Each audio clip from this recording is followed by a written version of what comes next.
Hello, my friend. God's richest blessings be upon you.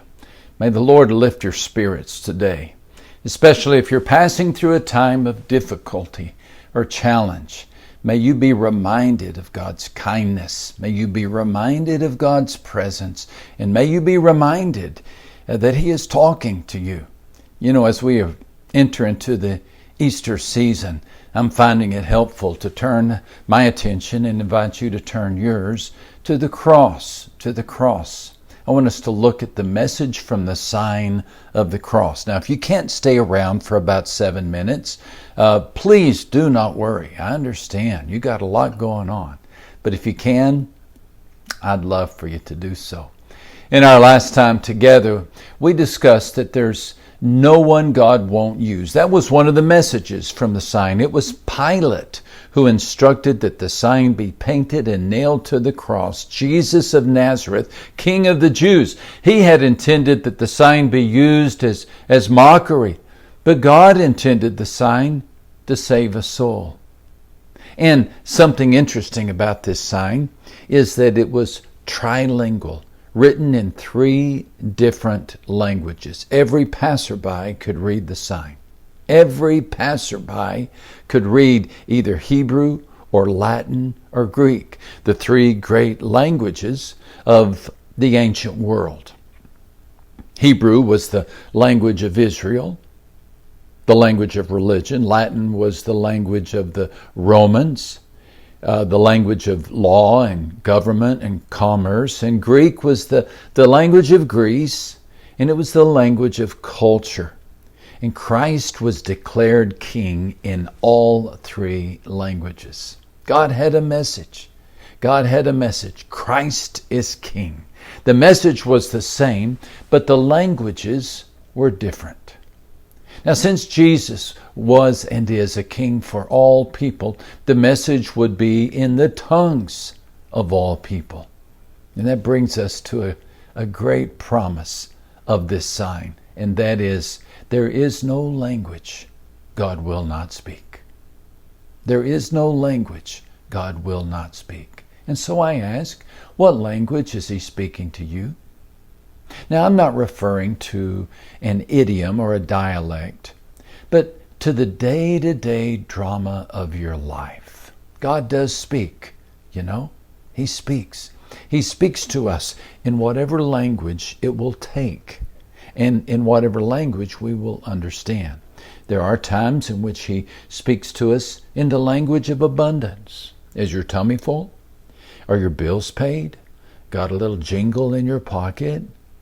Well, don't be proud of what you have. Be grateful for what God is saying.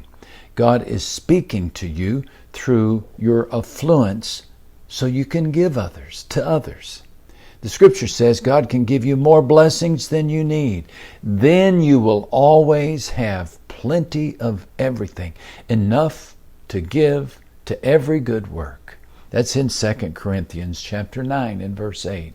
Maybe God is talking to you in the language of abundance. Maybe you're hearing the vernacular of want. Now, I know we'd rather He spoke in the language of abundance. But aren't there times, and maybe for many of you, He is speaking in the language of want? I recall a time in which God gave me a message using this type of grammar. The birth of our first child coincided with the cancellation of our health insurance. You know, I still don't quite understand what happened. It had to do with the company being based in the United States and Jenna being born in Rio de Janeiro, Brazil. And Deanlin and I were left with the joy of an 8-pound baby girl, but also the burden of a $2,500 hospital bill. Now, we settled the bill by draining our savings account, thankful to be able to pay the debt, but bewildered by the appearance of the problem. I wondered, is God trying to tell us something? Here's what happened. A few weeks later, the answer came. I spoke at a retreat for a small, happy church on the west coast of Florida. I flew up from Brazil and had that privilege to speak at a retreat.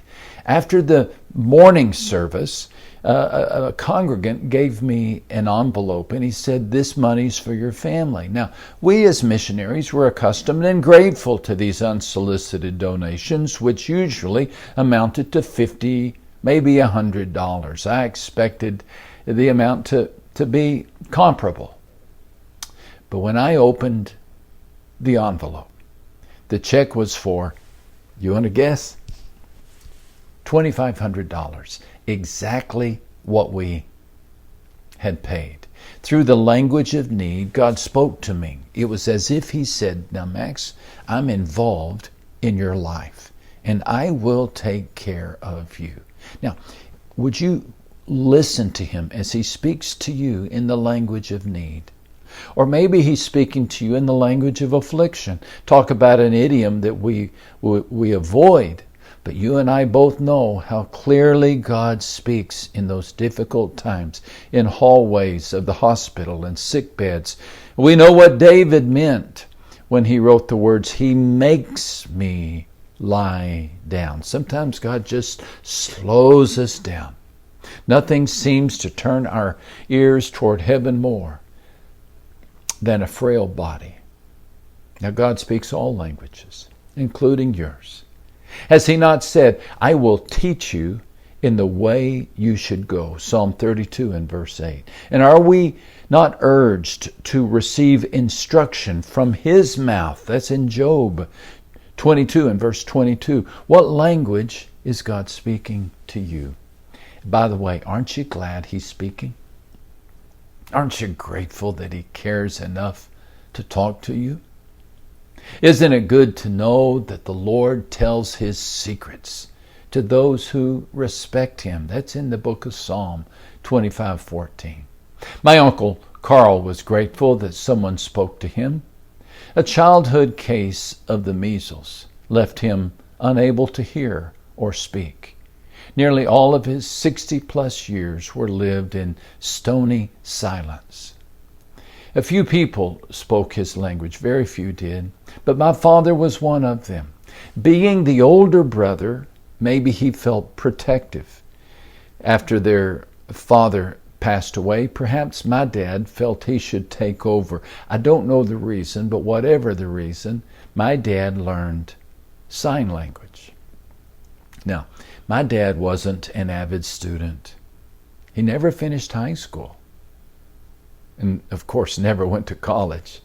I don't remember him reading a lot of books. He never saw the need to learn Spanish or French, but he did take time to learn the language of his younger brother.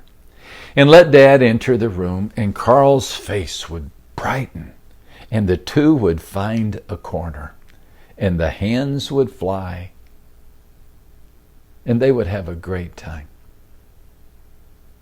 And though I never heard Carl say thanks verbally, he couldn't. His huge smile left no doubt that he was grateful. My dad had learned his language. Your father has learned yours. Your father speaks your language as well. I love this passage from Matthew 13:11.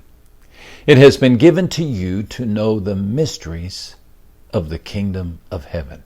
It has been given to you. Friend, ask God to open your ears to hear the mysteries, the language that God is speaking to you today. And what you hear might just change your life.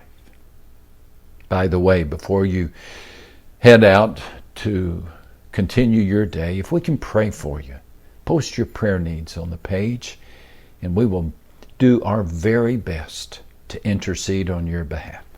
I hope you have a great day, my friend.